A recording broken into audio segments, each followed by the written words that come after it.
Développer sa société, c'est un dur combat et c'est pas forcément évident, surtout quand on est un jeune État. Et puis, ben, si ça t'intéresse, cette vidéo est faite pour toi. Sinon, tu es un élève de terminale CMG. Nous revoilà pour la dernière séance. Eh bien, enfin, je l'espère, hein, qu'on se retrouvera quand même donc la semaine prochaine. En tout cas, nous sommes toujours dans le grand 2. Cette fois-ci, on va aborder donc le grand C, la toute dernière sous-partie, concernant le nécessaire développement donc, des sociétés, hein, celles qui sont nées donc, de la décolonisation. Tout de suite, hein, vous pouvez noter en introduction que bien, les nouveaux États sont immédiatement confrontés au défi du développement. Hein. Il s'agit donc tout d'abord de mettre en œuvre des réformes agricoles, hein, pour tenter par exemple d'assurer eh bien, la sécurité alimentaire des populations.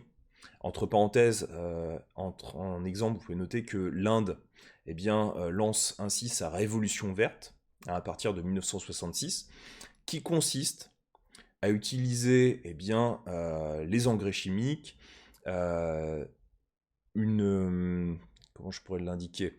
Donc les engrais chimiques, des techniques modernes comme l'utilisation de machines agricoles et une réflexion sur la culture, par exemple, de certains produits. C'est-à-dire qu'on va sélectionner les meilleurs grains, par exemple, pour produire beaucoup plus vite. Et donc vous pouvez fermer la parenthèse et vous pouvez noter toujours que bah, la sous-nutrition et des épisodes de famine ravagent des régions entières, comme en Éthiopie, par exemple, à plusieurs reprises dans les années 1950 jusque dans les années 1980, ce qui montre que cette question est vraiment un élément majeur des territoires décolonisés à partir de leur libération. Et donc les pays, vous pouvez toujours noter, hein, que les pays eh bien, se trouvent aussi devant la nécessité d'améliorer une situation sanitaire et médicale souvent catastrophique.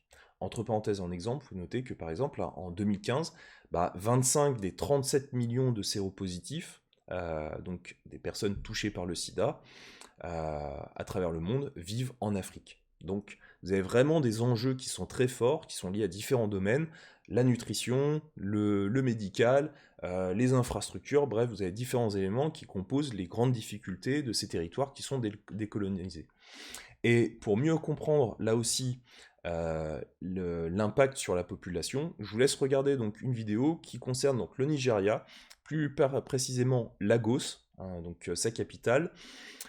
C'est une vidéo qui a été faite par l'AFP et qui montre donc un élément précis, c'est-à-dire eh bien, l'explication des bidonvilles qui se mettent en place dans certaines grandes villes du continent africain post donc décolonisation. Je vous laisse regarder cette vidéo et je reviens après vers vous. Le bidonville de Makoko grignote chaque jour un peu plus la lagune de Lagos. À l'image du Nigeria, pays le plus peuplé d'Afrique, sa population ne cesse de croître et ce sont désormais des dizaines de milliers de personnes qui vivent dans cette communauté de pêcheurs. Souvent, leurs parents ou grands-parents ont migré du Bénin voisin. C'est le cas de Mariri, une mère de 4 enfants. Makoko n'était pas grand comme ça avant, mais nous sommes nés ici, puis nous avons donné naissance à nos enfants ici, et ils y ont grandi. Lagos, capitale économique du Nigeria, attire des travailleurs de l'ensemble du pays et de la sous-région. Ces infrastructures sont devenues largement insuffisantes, dépassées par la croissance démographique.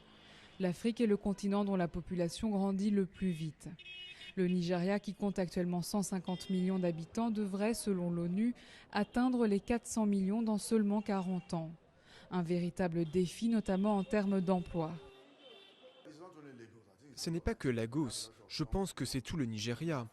Vous avez énormément de jeunes qui sortent d'école et n'ont pas d'emploi. Et Lagos devient leur principal pôle d'attraction, là où ils espèrent trouver du travail. Nous essayons d'encourager les investisseurs à venir au Nigeria, à y établir des industries, des activités commerciales pour créer des emplois. Les conditions sanitaires à Makoko sont désastreuses. Mais beaucoup n'ont pas eu les moyens de s'installer ailleurs à Lagos, première ville d'Afrique subsaharienne avec 15 millions d'habitants. Pour des raisons de sécurité, les autorités ont prévu de déloger une partie des habitants du bidonville qui vivent sous une ligne électrique à haute tension. Un projet qui inquiète. S'ils veulent nous déplacer d'ici vers la terre ferme, ça ne va pas être possible. Nous sommes nés ici, nous travaillons ici, Nous avons tout ici. Le Nigeria est une puissance pétrolière avec un potentiel énorme et sa forte population est aussi un atout. Mais pour en tirer profit, notent les experts, il faudrait enrayer la corruption, un mal qui freine le développement du pays depuis des décennies.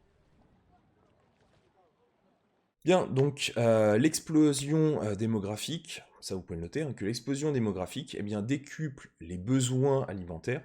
Hein. De plus, vous avez les sous-emplois dans les campagnes qui provoquent très souvent un exode rural massif qui pousse les populations dans la périphérie des villes, où se multiplient justement les bidonvilles. Ça a été le cas par exemple dans la vidéo hein, avec la ville de Lagos. D'ailleurs, vous pouvez noter entre parenthèses en exemple que comme à Lagos, la capitale du Nigeria, on a la formation d'un énorme bidonville qui s'est développé.